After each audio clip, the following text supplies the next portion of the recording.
The words hung in the air like a blade suspended over a silk ribbon. I've loved your brother for 8 years. Ethan stared across the engagement dinner table, the champagne flute in his hand suddenly too cold, too fragile. His fiancé of 6 years, Marcus Webb, had just spoken those words with a careless smile, as though he'd commented on the weather rather than incinerated their entire future. The private dining room fell into a silence so complete that Ethan could hear the distant hum of the city beyond the restaurant's insulated walls. His mother's hand had frozen mid-reach for her wine glass. His father's face had gone the color of aged parchment. And beside Marcus, looking as though he'd been struck, sat his brother, Liam, pale and trembling. Ethan didn't look at him. He couldn't. His gaze remained fixed on the man he had planned to marry in 3 months, the man who had spent 6 years building a life with him, sharing his bed, his business, his secrets. Marcus Webb was 34 years old, an alpha of considerable reputation and considerable ego, and he had just demolished Ethan's entire world with 8 words. "You're joking," Ethan said. His voice came out flat, disconnected from the chaos erupting inside his chest. 29 years old, an Omega who had spent his entire adult life trying to prove that his size didn't define his worth, and this was where it had gotten him. Sitting at a table full of people who had always seen him as the consolation prize. Marcus shrugged, the gesture so casual it made Ethan's vision blur at the edges. "He never wanted me. You were available." Available. The word landed like a physical blow. Ethan had spent 6 years believing he was loved.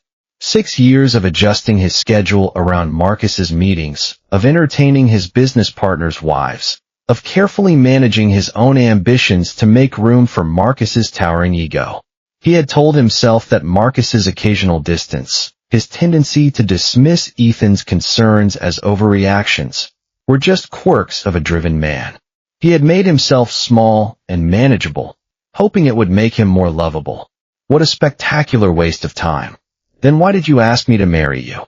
Ethan heard himself ask. The question felt mechanical, as though someone else had borrowed his voice. Marcus sighed, the sound of a man inconvenienced by his own cruelty. "Because I thought it would be enough. You were good for my image. Stable. You never caused problems, Ethan. You understood my work. You made things easy." Easy. Ethan's hand tightened around his champagne flute. He remembered every time Marcus had told him he was overthinking when he questioned late nights at the office. Every time Marcus had laughed off his concerns about Liam's visits, kissing his forehead and telling him jealousy wasn't attractive. Every carefully calibrated comment about how he should be grateful. A man like Marcus, successful, powerful, alpha, had chosen him. A fat, plain, unremarkable Omega. The self-loathing that had been Ethan's constant companion for years surged up, bitter and familiar. He'd been told, implicitly and explicitly, that he should feel lucky. That his body, his quiet disposition, his lack of conventional appeal, made him a charity case in the world of high-stakes romance. His mother had spent years suggesting diets. His father had pointedly asked whether he'd considered more appropriate career paths for an Omega of his station. Marcus had simply reinforced what they'd all been telling him since adolescence. And now he understood that Marcus had cultivated that insecurity deliberately. "How long?" Ethan's voice was barely above a whisper. "How long have you been telling yourself you loved me while you were actually in love with him?" Marcus's expression flickered with something that might have been irritation. "I never said I didn't care for you, Ethan. You were." "Don't." The word cracked through the room. "Don't you dare say I was good enough." He set down the champagne flute with exaggerated care. Then he stood. Every person at the table watched him. The despised Omega who had somehow failed to hold on to his alpha. The failure of a son who couldn't even keep his engagement intact. But Ethan didn't see their faces. He saw only the last 6 years of his life crumbling into dust. The slap came before he consciously decided to deliver it. His palm connected with Marcus's cheek with a sound like a gunshot. The force of it snapped Marcus's head to the side, and a collective gasp rippled through the room. Liam made a small, wounded sound. Ethan's hand stung, the impact vibrating up his arm, but he felt nothing except a strange, crystalline clarity. For the first time in 6 years, he wasn't apologizing. He wasn't smoothing things over. He wasn't making himself smaller to accommodate someone else's cruelty. He tore the engagement ring from his finger, a tasteful platinum band set with a modest diamond, chosen, he now realized, because Marcus had never wanted to spend too much on the consolation prize, and threw it at Marcus's chest. It bounced off his shirt front and clattered across the table, rolling to a stop beside a crystal water glass. "You can have it back," Ethan said. "I don't want anything of yours." He turned and walked toward the door, his heartbeat deafening in his ears. Behind him, Marcus called his name, but the sound was muffled, distant, as though heard through water. Ethan didn't stop. He pushed through the heavy oak door and into the private corridor beyond, the rich carpet muffling his footsteps. The hallway stretched before him, lined with abstract art and soft lighting. He made it halfway before he heard the door open behind him. "Ethan, wait." He kept walking. "Can you stop for 1 second?"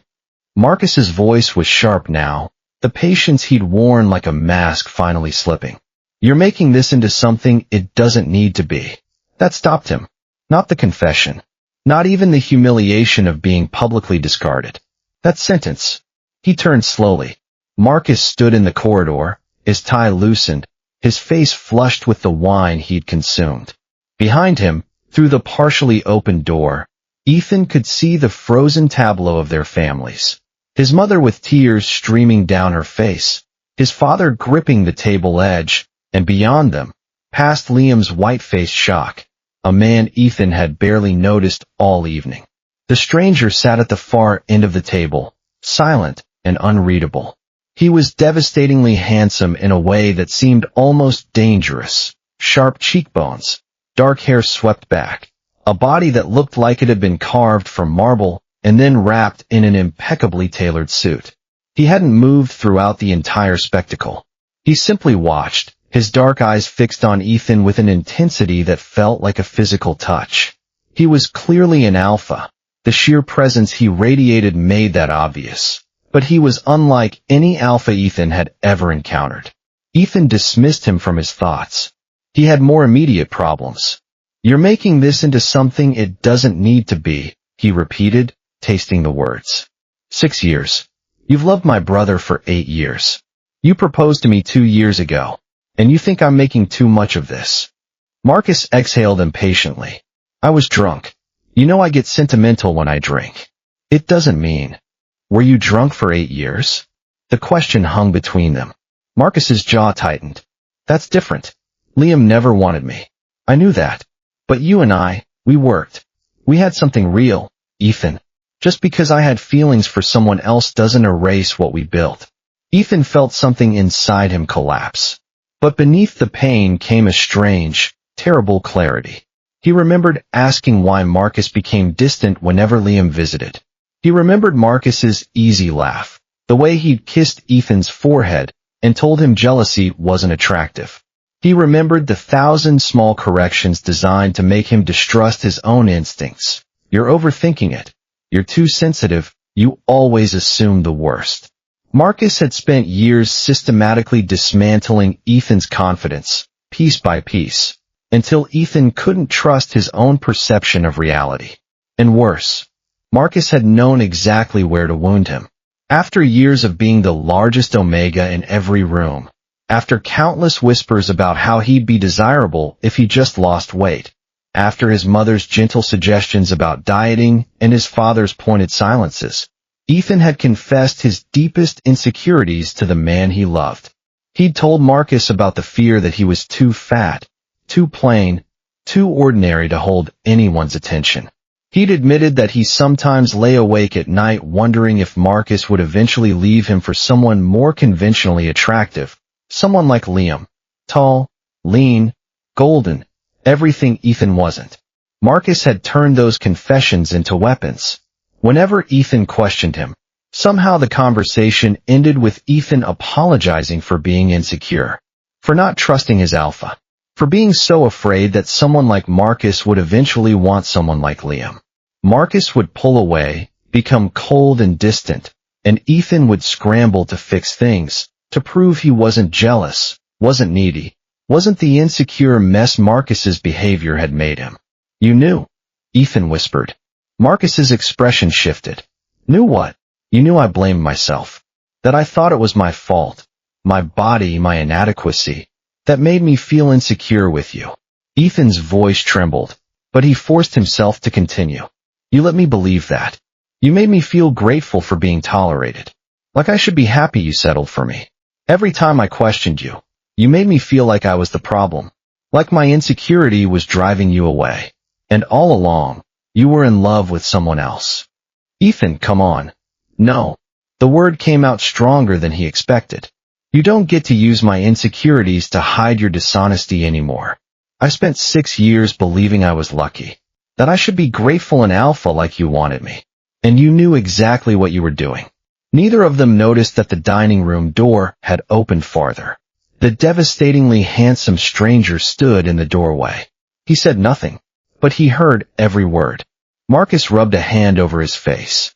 Fine, I handled things badly. But throwing away 6 years because I had feelings for someone else. You proposed to me because he rejected you. I was what remained. For the first time, Marcus had no polished response ready. Then Liam appeared behind him. His eyes were wet, but when he spoke, his voice was steady. You destroyed the man who loved you because you were obsessed with someone who never wanted you. You knew I didn't want you. You knew I was never going to choose you. And you still made him feel like he wasn't enough. You made him feel like he had to earn scraps while you were giving your heart to someone who didn't want it. Marcus turned. Liam, this isn't. It is now. His gaze moved to Ethan, and there was no betrayal in his eyes, only horror. I didn't know. I swear to you, Ethan. I didn't know. I would never have, if I'd known what he was doing to you. Ethan looked at his brother, the brother who had always been beautiful, desirable, the one their mother praised while Ethan was told to try harder. But Liam had never been unkind to him. He'd been a steady presence, a source of quiet support. He'd protected Ethan from bullies in school, helped him start his business, always treated him like an equal. They were both Omegas, both navigating a world that dismissed them, and Liam had never once made Ethan feel lesser. Go back inside, Ethan said, his voice flat. This isn't your fault. It never was. Liam opened his mouth to protest, but Ethan had already turned away. He walked down the corridor, past the abstract art and the soft lighting, past the frozen moment of his ruined engagement. Marcus called his name once more. Ethan never turned around. He didn't notice that the handsome stranger had followed him with his gaze, watching until Ethan disappeared through the restaurant's main doors. He didn't notice the stranger glance toward the small jewelry box Ethan had forgotten beside his chair, the one containing the pieces he'd designed for the wedding. He didn't notice the stranger's composure change when he saw the tiny maker's mark stamped beneath the box, a crescent wrapped around a flame. 4 days after ending his engagement, Ethan was back at work. Not because he'd recovered. Because heartbreak didn't cancel invoices, and he'd spent enough years building his reputation as one of the city's most talented jewelry designers that he couldn't afford to let a personal disaster destroy his professional life. His work had always been his sanctuary, the one place where his size and his designation didn't matter, where the only thing that counted was the quality of his designs. His studio occupied a narrow storefront wedge between a tailor and an old bookstore, its front window filled with pieces he'd shaped, soldered, polished, and sometimes remade 3 times before they felt right. Silver and gold, precious stones and simple metals, intricate designs and clean, minimalist lines. Each piece told a story, and Ethan had spent years learning to listen. Here, at least, mistakes could be melted down and given another form. People were less cooperative. The bell above the door rang shortly after noon. Ethan looked up from his workbench, where he'd been sketching a new design, and nearly dropped his pencil. The man from the engagement dinner stepped inside. He seemed too large for the little studio, not merely because of his height or the breadth of his shoulders, but because of the sheer presence he carried. He wore a charcoal suit that probably cost more than Ethan's monthly rent, and two men in dark suits remained outside, positioned with the quiet awareness of people who noticed every entrance, vehicle, and stranger on the sidewalk. The man himself needed no visible weapon to feel dangerous. His pheromones were carefully controlled, but even so, Ethan could sense the alpha power coiled beneath the surface, controlled, disciplined, but immense. Ethan removed his protective glasses and set them aside. His heart rate had accelerated, though he couldn't decide if it was fear or something else entirely. If Marcus sent you, I'm going to disappoint both of you. He didn't. Then this is either very good news or significantly worse news. Something almost shifted in the man's expression. Almost. He approached the counter and placed a small velvet box between them. I came because of this. Ethan opened it. His humor disappeared. Inside lay an old silver pendant, shaped like an olive branch surrounding a tiny blue stone. Age had softened its shine, but Ethan recognized the repair near the clasp.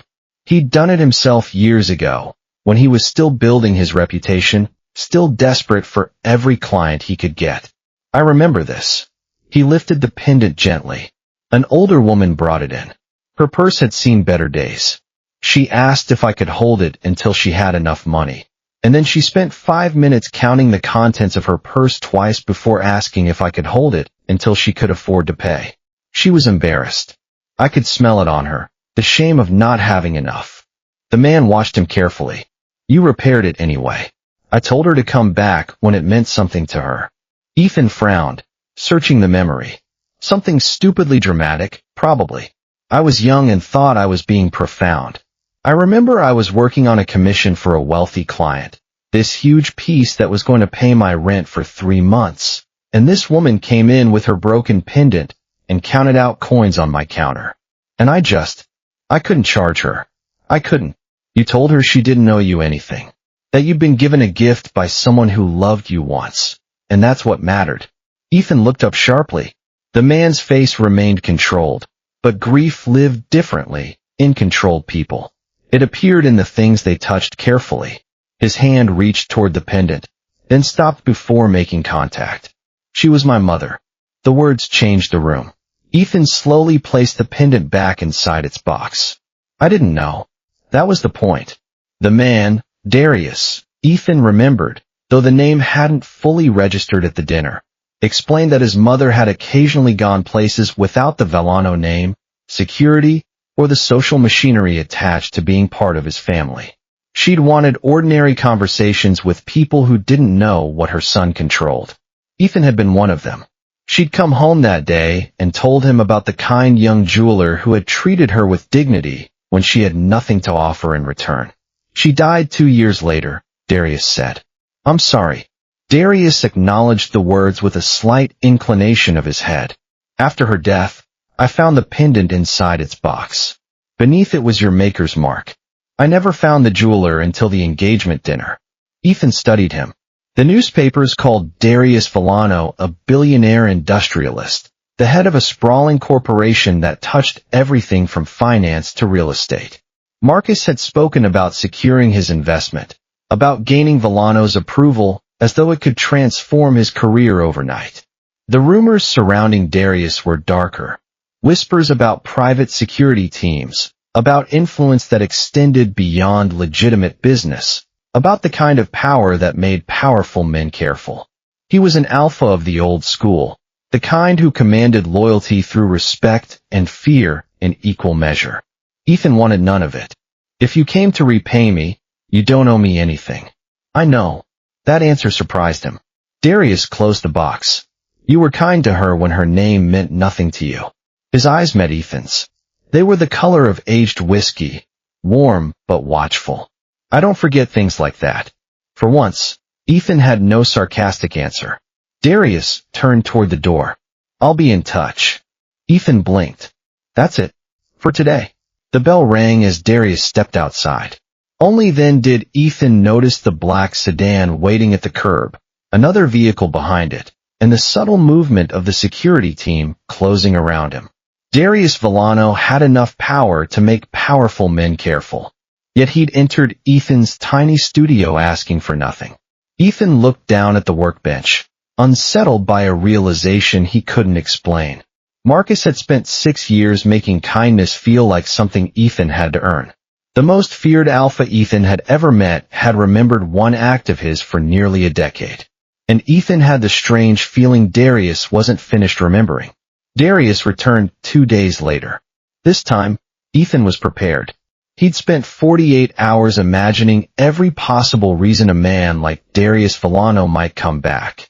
Gratitude, money, an extravagant favor he'd have to refuse politely. Perhaps even some attempt to intervene in the disaster Marcus had created. Ethan had prepared answers for all of them. Darius ruined his preparation by placing a contract on his desk. Ethan stared at it. What's this? A proposal? That word and I aren't currently on speaking terms. For a second, Darius looked genuinely amused. Business, he clarified. Villano Industries funds a foundation established in my mother's name. Its next charitable collection will commemorate people who have rebuilt their lives after financial hardship, displacement, or loss. I want your studio to design a limited jewelry line inspired by my mother's pendant. Ethan opened the contract and began reading. Darius waited. 5 minutes passed. Then 10. Ethan checked licensing rights, production deadlines, ownership of original designs, payment schedules, cancellation clauses, the language governing future reproductions. When he reached the final page, he flipped back to page 3. Darius finally spoke. Most people sign faster. Most people probably have lawyers. I can provide one. Ethan looked up. That would be your lawyer. A pause. Fair point. Ethan returned to the document. 20 minutes later, he circled 2 clauses. This one gives your company approval over modifications after delivery. Yes. No. Ethan set down his pen. If my name remains attached to the collection, nobody changes my designs without my approval. This is my work. My reputation. I've spent too long being dismissed to let someone else decide what's good enough. Darius raised an eyebrow. You're negotiating with me. I thought that was what contracts were for. Something shifted in his gaze. Not anger, but interest. And the second clause? The exclusivity period is too long. It protects the collection, but it also prevents my studio from taking certain commissions for 18 months. I can't afford that. Make it 6, 12, 8, 10. Ethan leaned back. 9, and I won't charge you extra for making a billionaire negotiate in a room that smells like solder. Darius stared at him. Then he reached for a pen. 9. Only after the revisions were made did Ethan sign. Darius glanced at the pages. You really do read everything. I just spent 6 years trusting the wrong man. Ethan capped his pen. I'm reading everything now. The humor left Darius's face. He didn't tell Ethan he was being cynical. He didn't suggest Marcus had merely made a mistake. He simply nodded. Good. That single word unsettled Ethan more than sympathy would have. Their first design meeting took place 3 days later at Villano Industries headquarters. Ethan had expected wealth. He hadn't expected power to be so quiet. The lobby occupied several stories of stone, glass, and restrained luxury. Security recognized Darius before he reached a checkpoint. Executives waiting near an elevator lowered their voices when he passed. Nobody rushed toward him. Nobody needed to. His authority seemed built into the building itself. During the meeting, however, Darius never used it against him. When Ethan rejected an expensive gemstone because it overwhelmed the design, the creative director looked toward Darius. Darius looked at Ethan. His collection, he said. That ended the discussion. Over the following weeks, meetings became routine. Ethan learned that Darius drank espresso without sugar, hated unnecessary presentations, and could silence a room merely by becoming quieter. He learned that Darius was meticulous, demanding, and utterly intolerant of incompetence, but also that he valued genuine expertise and wasn't threatened by someone who knew their craft better than he did. Darius learned that Ethan sketched when thinking, argued with gemstones as though they had personalities, and used dry humor whenever he was uncomfortable. He learned that Ethan was sharp-tongued and defensive, but also fiercely creative and deeply passionate about his work. He learned that Ethan's hands were steady and precise, capable of incredible delicacy, and that he rarely looked anyone in the eye when discussing something personal. Neither called what was developing between them attraction. Not yet. It was easier to call it work. Then one evening, Ethan arrived at headquarters carrying revised sketches and found Darius alone beside the conference room windows. His designs were spread across the table. Darius was studying one particular piece, the pendant-inspired centerpiece. His fingers traced the lines of the sketch with a tenderness that seemed at odds with everything Ethan knew about him. "You don't like it?" Ethan asked. Darius looked at him. "My mother would have." The answer was so unguarded that Ethan stopped. For several seconds, neither spoke. Then Darius carefully returned the sketch to the table, and Ethan understood something he hadn't expected. Darius hadn't hired him because he pitted the Omega Marcus discarded. He'd trusted Ethan with a memory. That was far more dangerous. Because somewhere between contracts, arguments, and quiet meetings, Ethan had begun trusting Darius with small pieces of himself in return. Marcus waited until Ethan was alone. It was nearly closing time when the bell above the studio door rang. Ethan looked up from a tray of unfinished silver pieces and felt his entire body go still. Marcus stood inside, wearing the navy suit Ethan had once helped him choose. For 6 years, that face had meant home. Now it meant exhaustion. His pheromones were sharp with frustration, the scent of a cornered alpha who didn't understand why his usual tactics weren't working. "You need to leave.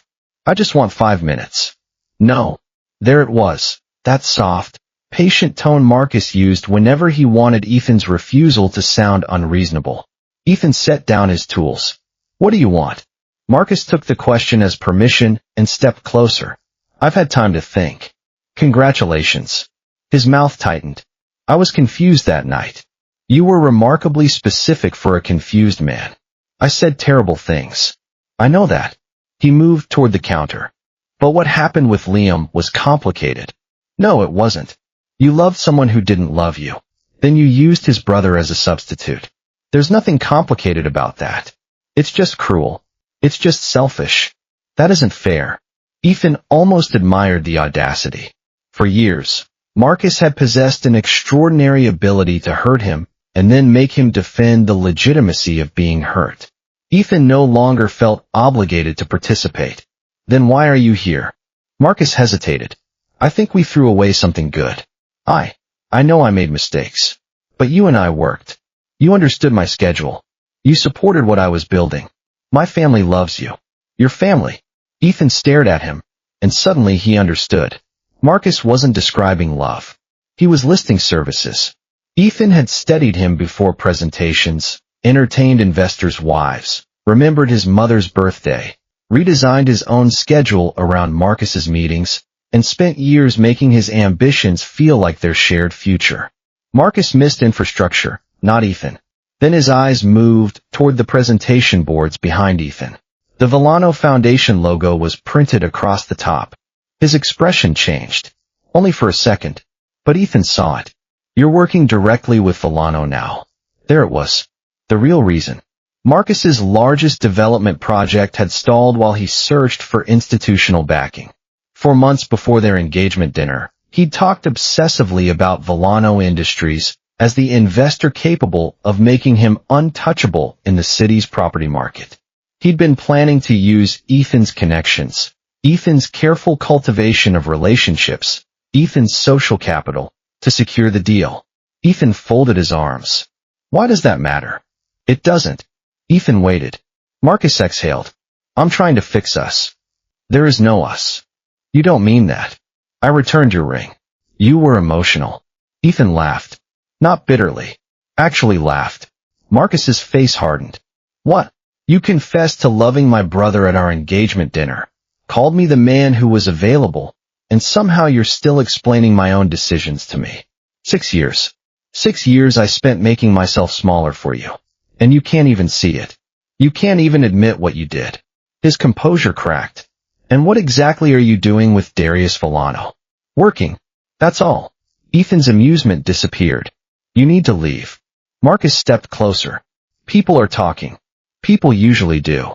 You're embarrassing me by running around with another man. For 1 second, Ethan simply stared. Then the absurdity overwhelmed him. He laughed again. You admitted loving my brother at our engagement dinner. I think embarrassment survived without my help. And I'm not running around with anyone. I'm working. Something you apparently can't comprehend. A quiet sound came from the doorway. Ethan turned. Darius stood just inside the studio. He wore a charcoal suit, one hand resting loosely at his side. Through the front window, Ethan could see one of his security men waiting beside a black sedan. Darius had clearly heard enough. His expression was unreadable, but his pheromones had shifted, still controlled, but with an edge that made Ethan's instincts prickle. Marcus straightened immediately. Mr. Villano. The transformation was almost insulting. His anger vanished beneath professional charm. He smoothed his tie, adjusted his jacket, and smiled the smile he used for important clients. Darius looked at him without answering. Marcus stepped forward. Actually, I'm glad you're here. I've been hoping we could discuss the Ruin Harbor development. My office submitted. No. One word. Marcus blinked. You haven't heard the proposal. I have. And I wasn't interested. Ethan noticed the past tense, but said nothing. Darius glanced toward him. Marcus followed his gaze. For the first time, Ethan saw fear beneath his former fiancé's confidence. Not fear that Darius would hurt him, but fear that the Omega Marcus had considered safely beneath his control now stood somewhere he could no longer reach. The Omega who had been a tool, a convenience, a placeholder, had become something else entirely. Ethan walked to the door and opened it. This conversation is over. Marcus looked at him, then at Darius. He seemed to expect one of them to negotiate. Neither did. The silence stretched between them, heavy with everything unsaid. Finally, he stepped outside. Ethan closed the door behind him. When he turned around, Darius was watching him. What? Ethan asked. The corner of Darius's mouth moved. Nothing. You're smiling. Barely. Still counts. Darius removed his coat and placed it over a chair. I came to discuss the final prototypes. Ethan picked up his pencil. Then try not to look so entertained. This time, Darius did smile. And Ethan hated how much he liked being the reason. Adrian Cole brought coffee on a Tuesday. That shouldn't have mattered. Adrian had been Ethan's client for nearly 3 years, an architect who commissioned custom pieces whenever one of his projects reached a milestone. He was handsome, successful, irritatingly punctual, and one of the few men who could spend 20 minutes discussing metal finishes without pretending expertise he didn't possess. He was also a beta, which meant he'd never once made Ethan feel like he was being evaluated for his suitability as a mate. He was also newly single. Ethan learned that when Adrian placed 2 coffees on his workbench and said, "Before you ask, the second one isn't payment." I wasn't going to ask. You looked suspicious. I recently canceled a wedding. Suspicion is my new hobby. Adrian laughed, and Ethan noticed the way his eyes crinkled at the corners. I meant to ask, would you like dinner sometime? Ethan surprised himself by saying yes. Not because he was desperate to date. He wasn't. But saying yes felt different from the choices he'd made with Marcus. There was no calculation about whether he was desirable enough, no gratitude that an attractive alpha had noticed him. Adrian was simply asking because he enjoyed Ethan's company, and Ethan wanted dinner. So he accepted. Unfortunately, Darius arrived 3 minutes later. His gaze moved from Adrian to Ethan, then to the extra coffee. His pheromones didn't change. Ethan had learned that Darius was almost supernaturally good at controlling his scent, but something in his posture shifted. The temperature in the room seemed to drop by several degrees. Adrian extended a hand. Adrian Cole. I know. Of course he did. Everyone in the city's business circles knew Darius Villano. Darius shook it once. Ethan watched the 2 men with growing amusement. Adrian was tall and confident, a successful professional in his own right. But beside Darius he seemed almost boyish. And Darius, for all his control, couldn't quite hide the flicker of something dark in his eyes when Adrian's hand lingered a moment too long on Ethan's shoulder. Adrian eventually left, promising to text Ethan about Friday. The door closed. Silence. Darius stared at the coffee. Ethan waited. He kept staring. Do you have a problem? No. You've been staring at his coffee for 30 seconds. Bad coffee irritates me. You haven't tasted it. I can tell. Ethan leaned against the counter. For a man who controlled corporations, security networks, luxury developments, and an organization people only discussed carefully behind closed doors, Darius Villano was remarkably bad at pretending not to be jealous. Adrian asked me to dinner. I assumed as much. And nothing. Darius opened the portfolio he'd brought. Ethan smiled. Over the next 2 weeks, Adrian appeared often enough to become a quiet disturbance in Darius's otherwise disciplined existence. Flowers arrived once, a beautiful arrangement of white lilies and blue irises that Ethan placed on his workbench because they made him smile. Darius regarded them as though they'd violated a zoning ordinance. When Adrian called during a design meeting, Darius became intensely interested in a spreadsheet he'd already reviewed. When Adrian dropped by with lunch, Darius found a reason to be in the studio for the entire duration of Adrian's visit. Ethan enjoyed it far more than he should have. But beneath the comedy was something he needed to understand. Darius was accustomed to control. People waited for his decisions. Executives reorganized schedules around him. Men with political connections measured their words before disagreeing. Ethan would not become another territory inside his empire. He'd spent too long being someone's possession to allow that to happen again. One evening, after Adrian invited him to a gallery opening, Ethan caught Darius watching him from across the studio. The foundation collection was nearly complete, and they'd been working late on the final pieces. Darius's sleeves were rolled up, his tie loosened, and he looked more human than Ethan had ever seen him. But his eyes were fixed on Ethan with an intensity that made Ethan's breath catch. Would you like me to stop seeing him? Darius's answer came too quickly. That would be convenient for whom? Silence. Ethan lifted an eyebrow. Exactly. Darius closed the distance between them, stopping on the opposite side of Ethan's workbench. I don't like him. You barely know him. I know enough. That's not an argument. No. The admission surprised him. Darius looked down at Ethan's hands, where silver dust still clung to his fingers. I am accustomed to removing complications. People who stand between me and what I want. Obstacles. Problems. They disappear. It's what I do. Ethan's humor faded. Adrian isn't a complication. He's a person I know. And I'm not something you're competing to acquire. I'm not a prize. I'm not a trophy. I'm not something you win. I won't be anyone's consolation prize ever again. Not Marcus's. Not yours. Darius's eyes returned to his. I know that too. I've never thought of you that way. Not once. You're the most difficult person I've ever met. And I mean that as a compliment. You're the only person who's ever made me work for anything. Ethan believed him. That was what made the moment dangerous.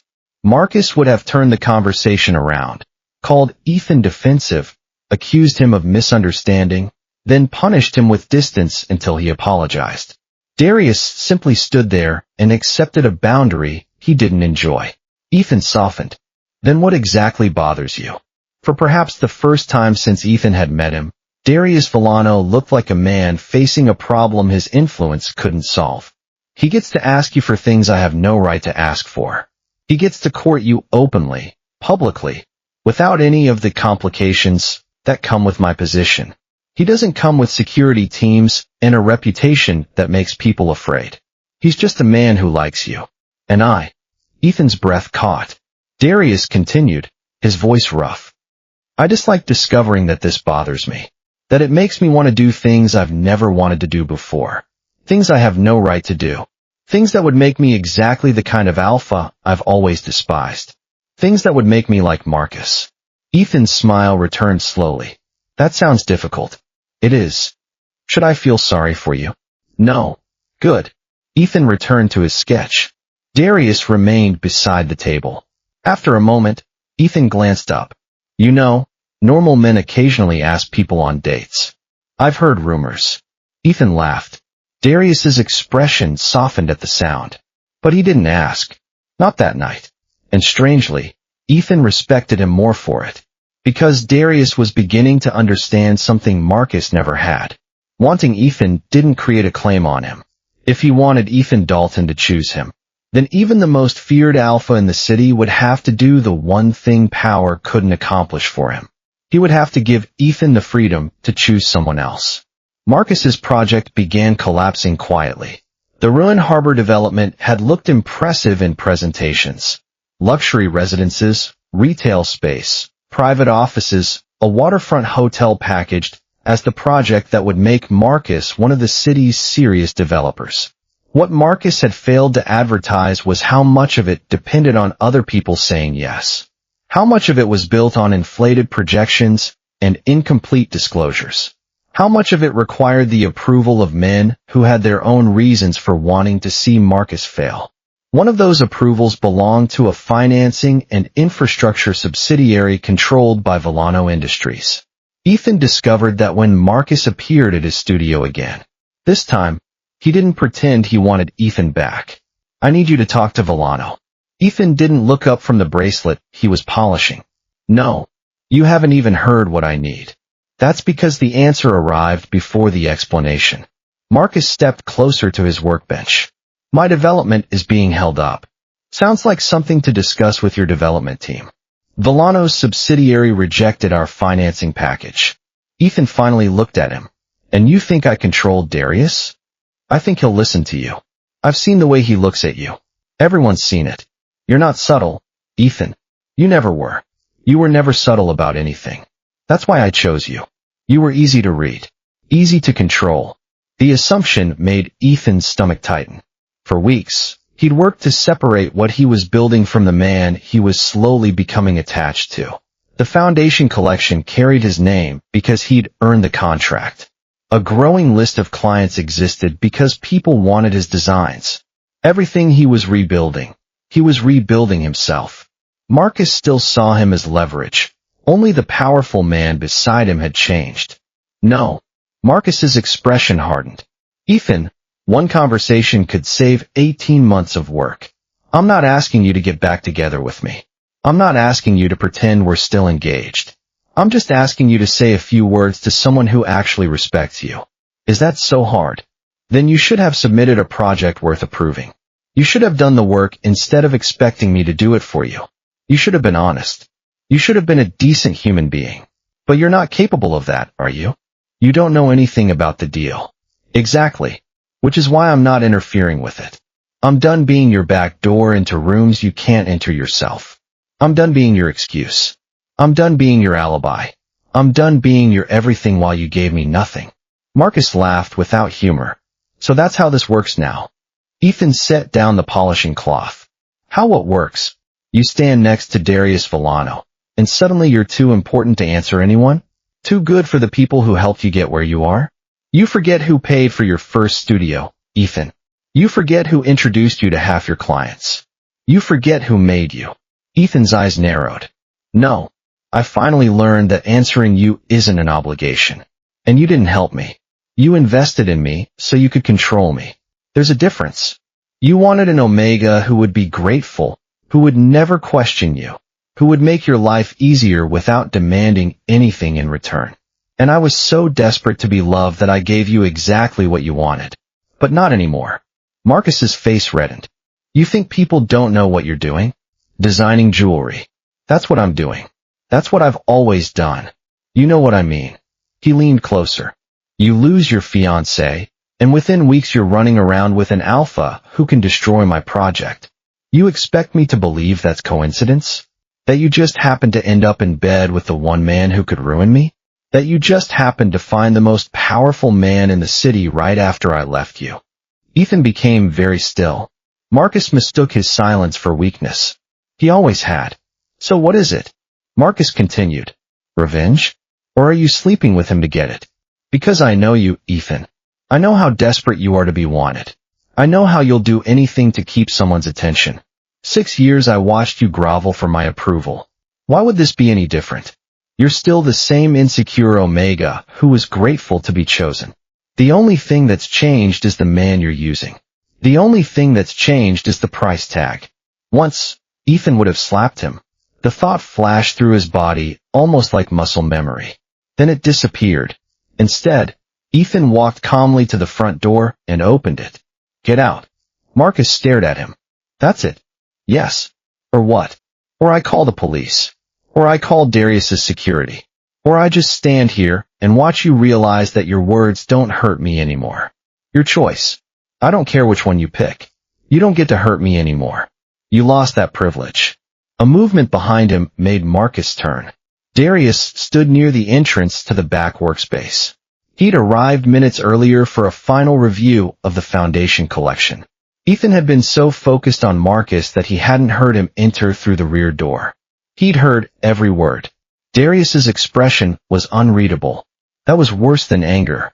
His pheromones were utterly controlled. His body language relaxed. And yet the air in the room seemed to thicken with barely suppressed violence. Marcus stepped back. For a moment, Ethan could almost see the calculations moving behind his eyes. Darius controlled enough legitimate business interests to close doors Marcus desperately needed open. And beyond those companies lay the other Villano empire. The one built on loyalty, private security, underground influence, and consequences men like Marcus preferred not to test. The one that didn't care about contracts or regulations. Darius could have threatened him. He could have ended the confrontation with a phone call. He could have destroyed Marcus's entire career with a single word to the right person. Instead, he looked at the open door Ethan was holding. Then at Marcus. He answered you. Nothing more. Marcus swallowed. This is between Ethan and me. No. Ethan's voice was firm. It isn't. It stopped being between us the night you confessed to loving my brother. It stopped being between us when you made me feel like I was the problem. It stopped being between us when I chose to leave. It stopped being between us when I realized I deserved better. It stopped being between us when I realized you never deserved me. He held the door wider. Marcus looked at him one final time, perhaps waiting for the Omega who had spent 6 years smoothing over his problems to reappear. He didn't. Marcus left. Ethan locked the door behind him. For several seconds, the studio was silent. Then Darius spoke. You could have called me. Ethan turned. I didn't need to. I know. No wounded pride. No insistence that protecting Ethan was his right. Just acknowledgement. That mattered more than Ethan wanted it to. What happens to his project? Ethan asked. Nothing that wasn't already happening. Ethan studied him. You didn't reject it because of me? No.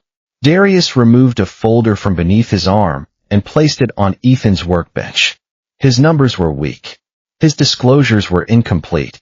The risk committee rejected the financing before anyone knew you and I were working together. I'd have rejected it anyway. It was a bad investment. He was a bad investment. A bad person. Ethan released a breath he hadn't realized he'd been holding. Darius noticed. I won't use my companies to settle your personal history. And the other part of your empire? Darius's gaze held his. A dangerous question. A truthful answer. Not unless your safety requires it. And even then, I'd ask first. I'd give you a choice. I will always give you a choice. That's what makes it different. Ethan nodded slowly. There was immense power standing in his studio. But for the first time in years, the thing that made him feel safest was not what an alpha was willing to do for him. It was what he was willing not to do. The Foundation collection sold out in 11 days. Ethan had prepared himself for respectable numbers, perhaps enough attention to bring several new clients to the studio. Instead, orders arrived faster than he could process them. A design publication featured the collection. 2 luxury retailers contacted him about partnerships. A private client commissioned an anniversary piece worth more than Ethan had earned during some of his earliest months in business. For the first time, expansion stopped being a fantasy. He signed a lease on the neighboring storefront with his own money. When Darius arrived and found him standing amid paint samples, construction plans, and unopened boxes, he surveyed the chaos. You expanded. I did. You didn't tell me. You're not on the lease. Darius's eyes narrowed slightly. Ethan smiled. Then Darius noticed the bottle of inexpensive champagne on his desk. Absolutely not. Ethan stared at him. Excuse me. If we're celebrating, I'm replacing that. You're becoming controlling again. This is different. How? That champagne is an offense against civilization. It's not even real champagne. It's sparkling wine from a region that shouldn't be allowed to call itself a vineyard. I have standards. Ethan laughed. Months earlier, Darius's disapproval might have made him defensive. Now he understood the difference between Darius having an opinion and Darius believing his opinion was an order. He'd learned the difference too. That evening, after the contractors left, they sat in the unfinished extension of Ethan's studio with takeout containers between them. No security men stood inside. No executives waited for Darius. For once, he was simply a man sitting beside another man he'd spent months finding increasingly unnecessary reasons to visit. Ethan knew it. You don't need to personally review the foundation inventory anymore. I know. The contract manager sends reports. Yes. And last Tuesday, you came here because you supposedly needed clarification about a clasp. It was an important clasp. It was already approved. I checked. I designed it. I know what it looks like. Darius looked at him. Ethan folded his arms. So why do you keep coming back? Silence. Darius could negotiate acquisitions involving hundreds of millions without hesitation. This answer took him longer. The first time, he said, I came because of my mother. Ethan's teasing expression softened. I know. I saw your mark on that jewelry case at the dinner. For years, I wondered who had repaired her pendant. I remembered her, you know. Not her name, not who she was, but her face. The way she held herself. Like she was used to being dismissed. I saw that face every day in the mirror. Every time I looked at myself. Darius's gaze dropped briefly to Ethan's hands. She spoke about you once. The last year of her life. She was weak, and she was tired, but she smiled when she told me about the young jeweler who treated her with dignity. She said you made her feel seen. She said that was the greatest gift anyone had ever given her. She said you didn't know who she was, and you still treated her like she mattered. She said you were the kindest person she'd ever met. Ethan swallowed. I barely remember what we talked about. I remember that she was kind. That she thanked me like I'd done something extraordinary, when I'd just treated her like a person. Like she was worthy of respect. That's all it was. That's all it should have been. She remembered. Darius was quiet for a moment. So did I? When I found that mark on the box, I didn't know what to expect. I thought perhaps you'd be someone who sold their work through a gallery or a luxury store. Someone who wouldn't remember a small repair job from years ago. Someone who wouldn't care. And then I saw you at that dinner, and I watched you get destroyed by a man who didn't deserve you. And I watched you walk out with your head held high, and I realized. He stopped. Ethan waited. I realized I'd never met anyone like you. I realized that I'd spent my entire life surrounded by people who wanted something from me, who were afraid of me, who wanted to use me. And here was this Omega, this man who had just been publicly humiliated, and he walked out with more dignity than anyone I'd ever seen. He didn't grovel. He didn't beg. He didn't try to make himself smaller. He just left, and I couldn't stop thinking about him. I couldn't stop wanting to know him. Ethan looked around the unfinished studio, suddenly unable to hide behind humor. And now, Darius's eyes returned to his. Now I keep inventing reasons to come back. Now I find myself thinking about you when I should be thinking about business.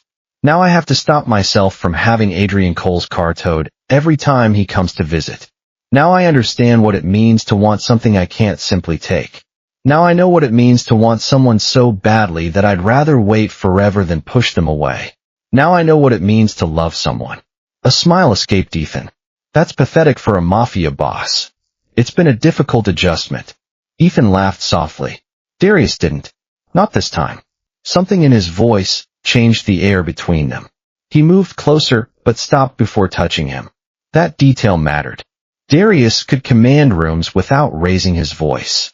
He could move money, companies, security teams, and men whose loyalty was built on things Ethan deliberately didn't ask about. But here, with Ethan, he waited. He didn't claim. He didn't demand. He just waited. Marcus chose you because someone else wouldn't choose him. The old wound tightened. Darius saw it. He continued carefully. He made his failure to recognize your value feel like evidence that you had less of it. He used your insecurities against you. He made you feel grateful for scraps. That's not love. That's control. That's cruelty disguised as affection. He saw your kindness and turned it into weakness. He saw your loyalty and turned it into obligation. Ethan looked down. For years, he'd measured himself against everyone Marcus noticed. Smaller bodies, different faces, Liam. Even after leaving him, some part of Ethan had still carried the humiliating question of why he hadn't been enough. Why he wasn't worth being chosen first. Why he always had to be the one who was settled for. Darius reached toward him, then paused. Ethan closed the distance himself, placing his hand in Darius's. Only then did his fingers curl around Ethan's.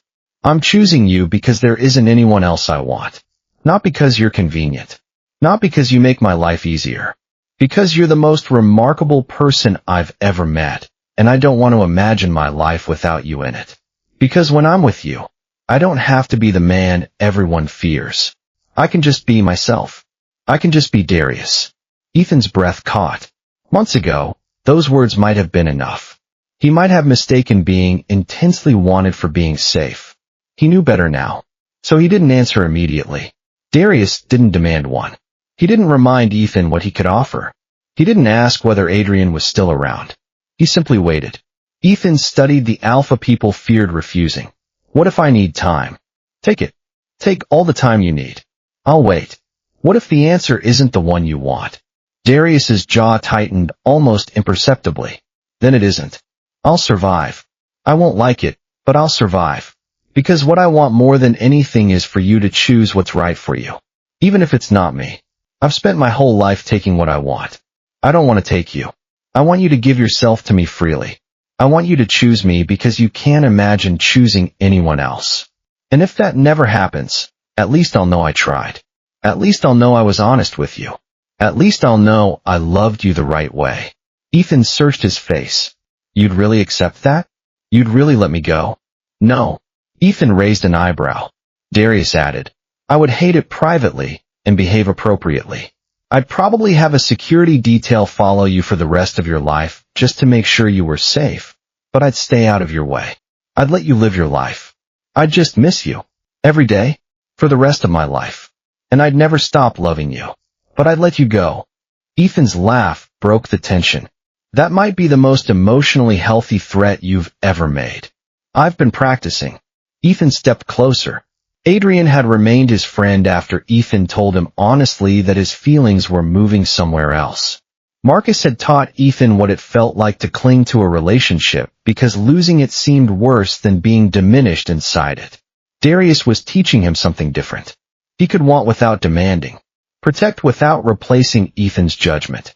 Wait without punishing him for making him wait. He could love without owning. He could desire without possessing. He could be the most powerful man in the city and still understand that love meant freedom. Ethan lifted his free hand to Darius's face. This isn't revenge against Marcus. I wouldn't want it if it were. And I'm not interested in becoming some beautiful object in your empire. I won't be your trophy Omega. I won't be someone you show off. I want to be your partner. Your equal. Your chosen family. I want to build something real with you. Something that lasts. And if that's not what you're looking for, you've argued with me too much for that to be possible. I've never met anyone who argued with me like you do. Not once. And I've never respected anyone more for it. You're not just my equal, Ethan. You're my better. You're everything I never knew I needed. You're the reason I want to be better. Ethan smiled. Then he kissed Darius slowly, because he chose to. Darius didn't pull him closer until Ethan did first. His hand came up to cup the back of Ethan's head, his fingers threading through his hair with a tenderness that seemed impossible for a man who could have anything he wanted. His mouth was warm and careful, asking permission with every movement. Outside, The city still knew Darius Villano as an alpha whose decisions rarely required anyone's permission. Inside Ethan's unfinished studio, he discovered that the answer he wanted most in his life meant nothing unless it was freely given. And Ethan discovered something too. Being chosen first felt good. Choosing for himself felt better. 1 year later, Ethan stood before a mirror wearing a suit that had never been designed to make him look smaller. It followed his frame instead, soft ivory fabric tailored to the body he'd once allowed Marcus to turn into evidence against him. Nothing had been hidden. Nothing needed correcting. The fabric draped over his broad shoulders and generous belly, emphasizing rather than concealing. For the first time in his life, he looked at himself and saw not a body that needed to change, but a body that was simply his. A body that had carried him through heartbreak and healing. A body that was worthy of love.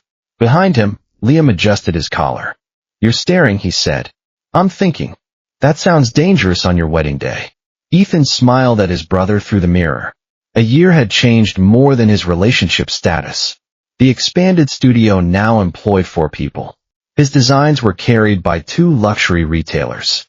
Another collection was scheduled for autumn. Darius had offered advice when Ethan asked, introductions when he wanted them, money never. Ethan had built the next version of his life himself. Adrian remained a client and eventually a genuine friend. He'd been the one to introduce Ethan to his current business manager. He'd come to the wedding wearing a beautiful suit and a genuine smile. Marcus didn't remain anything. Wren Harbor collapsed after auditors and lenders uncovered financial discrepancies, inflated projections, and disclosures his company should have made months earlier. Darius never touched it. Marcus had destroyed his own future without anyone's help. Last Ethan heard, he'd moved to another city, trying to start over. Ethan didn't care enough to find out more. Liam squeezed his shoulder. "Ready?" Ethan breathed out. "Yes." Darius waited outside the ceremony room. Even on his wedding day, security blended discreetly into the property. Men who controlled businesses, unions, contracts, and less respectable corners of the city had arrived early rather than risk keeping him waiting. Yet when Ethan approached, Darius seemed interested in none of them. Only him. His gaze traveled over Ethan slowly. Admiration unmistakable, but never reducing him to the body inside the suit. Never making him feel like a decoration. Just seeing him. Just loving him. Just wanting him exactly as he was. Ethan smiled. "You know what's funny? Usually when you say that, I become concerned. The worst engagement of my life introduced me to my husband." Darius's expression cooled immediately. "I prefer not to thank Marcus for anything. I'd rather pretend he doesn't exist." Ethan laughed. Then Darius looked at him more carefully. "Still nervous?" Ethan nodded. His hands were trembling slightly, and he couldn't quite catch his breath. This was different from the engagement dinner. This was real. This mattered. And that was terrifying. Darius held out his hand, but didn't take Ethan's. "Wanna leave?" A year earlier, Ethan might have thought love was proven by an alpha refusing to let him go. Now he understood better. Love was also the door remaining open. The choice remaining his. The willingness to let go if that was what was best. Love was freedom, not captivity. Love was the absence of fear, not the absence of choice. Ethan placed his hand in Darius's. "Not this time." Darius's fingers closed around his. "Good. Because I wasn't actually going to let you leave. I was just pretending. I would have followed you to the ends of the earth. I would have waited outside your door every night until you changed your mind. I would have." Ethan laughed again, the sound bright and warm. "That's very romantic. Very Mafia. Very stalkerish. I try." Then the man an entire city had learned to fear walked toward his wedding beside an Omega who no longer needed anyone's choice to prove his worth. Ethan had once believed being loved meant being selected over someone else. He knew differently now. Darius had chosen him first. But before Ethan could truly choose him, Ethan had finally learned to choose himself. He'd learned to look in the mirror and see not a consolation prize, but a man worthy of love. He'd learned to set boundaries and mean them. He'd learned to trust his own judgment again. He'd learned that his size wasn't a flaw, His designation wasn't a limitation, and his past wasn't his future. He'd learned that being an Omega didn't mean being weak, being big didn't mean being unwanted, and being hurt didn't mean being broken forever. And somewhere in the process, he'd learned that the most important relationship he'd ever have was the one with himself. The ceremony was small and intimate. Liam stood beside him, crying quietly. Darius's security team stood at the edges, watching the crowd with careful eyes. The officiant spoke of commitment and partnership, of building a life together on a foundation of trust. Ethan barely heard the words. He was too focused on Darius's face, on the way his eyes softened when he looked at Ethan, on the steadiness of his hands. "I do," Darius said, and the words felt like a promise that went far beyond the ceremony. "I do," Ethan echoed, and he meant it with every fiber of his being. When they kissed, Darius's hand came up to cup Ethan's face again, just like the first time. Gentle, careful, asking permission even now, even with the world watching. Afterward, they stood outside the ceremony space, greeting guests and accepting congratulations. Ethan's parents were there, his mother tearful and apologetic, his father stoic but warm. They'd come a long way in a year, learning to see their son instead of their expectations. Darius's inner circle was there too. Men who looked like they could kill someone without blinking, but who offered Ethan respectful nods and careful smiles. And somewhere in the crowd, Ethan noticed a familiar face. A woman, older now, more fragile, but unmistakable. She was standing at the edge of the gathering, smiling at him with tears in her eyes. Darius followed his gaze. His body went still. "That's not possible," he whispered. But it was. The woman from Ethan's studio all those years ago. The one who had brought in the broken pendant. The one who had counted out coins on his counter. The one who had thanked him for seeing her. Stood watching the wedding with a smile on her face. His mother. Darius's mother. Alive. Ethan looked at Darius, then back at the woman. His mind raced, trying to understand. But before he could speak, Darius was moving toward her, his stride long and purposeful, his composure cracking for the first time Ethan had ever seen. The woman opened her arms. "Darius. Mother." His voice broke on the word. "You're alive. You're, I thought. I know. I'm sorry. I had to disappear. For your safety. For mine. There were people who would have used me against you. I couldn't let that happen." She reached out and touched his face. "I've been watching. For years. I saw you find the pendant. I saw you find the jeweler. I saw you fall in love. I saw him heal you. I saw you become the man I always knew you could be." Darius pulled her into his arms, holding her like he might never let go. Ethan watched, tears streaming down his face. Later, when the confusion had settled and the explanations had been given, Darius's mother found Ethan alone in the garden. "You gave me something I thought I'd lost forever," she said. "Dignity. Hope. The feeling that I mattered, even when I had nothing. I carried that with me through everything. And I watched, from a distance, as you healed my son. You showed him that there was still good in the world. That love didn't have to be transactional. That trust was possible. That he could be loved without being feared." Ethan shook his head. "I just prepared a pendant. That's all I did." "No." She took his hand. "You did so much more. You showed him that kindness exists. That people can be trusted. That love doesn't have to be earned through fear or payment or obligation. And you," she smiled. "You taught him to wait. To earn. To deserve. You taught him that the only thing worth having is the thing freely given. You taught him that love isn't about taking. It's about giving." Ethan didn't know what to say. Then Darius appeared behind him, wrapping an arm around his waist. "She's right, you know. You changed everything. You changed me. You made me want to be better. You made me believe I could be." Ethan leaned into him, feeling the strength and warmth of his body. "You changed me too. You made me believe I was worth something. You made me believe I didn't have to be smaller to be loved. You've always been worth something," Darius said. "I just had the privilege of being the one to show you. I just had the honor of being the one to love you the way you always deserved. And I will spend the rest of my life making sure you never forget it." They stood together in the garden, the sun setting behind them, the remnants of the wedding celebration drifting in from the house. And Ethan felt, for the first time in his life, completely and utterly at peace. He'd spent so long trying to be enough for someone else. So long making himself smaller, quieter, less demanding. So long believing that his value was measured by what he could provide for others. So long thinking that love was something he had to earn through sacrifice and self-effacement. So long believing he was lucky to be chosen. Now he knew better. He was enough. He'd always been enough. And the man beside him, the most feared alpha in the city, had seen that long before Ethan could see it himself. Had loved him long before Ethan could love himself.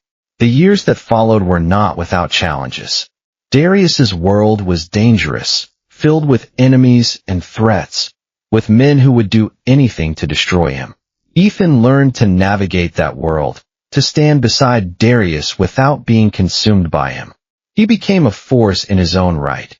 Not just the jeweler who had designed the Foundation collection, but a respected business owner, a leader in his community, a man who had built something from nothing. He and Darius had arguments. They had misunderstandings. They had moments of doubt and fear. But through it all, they held on to what they'd built.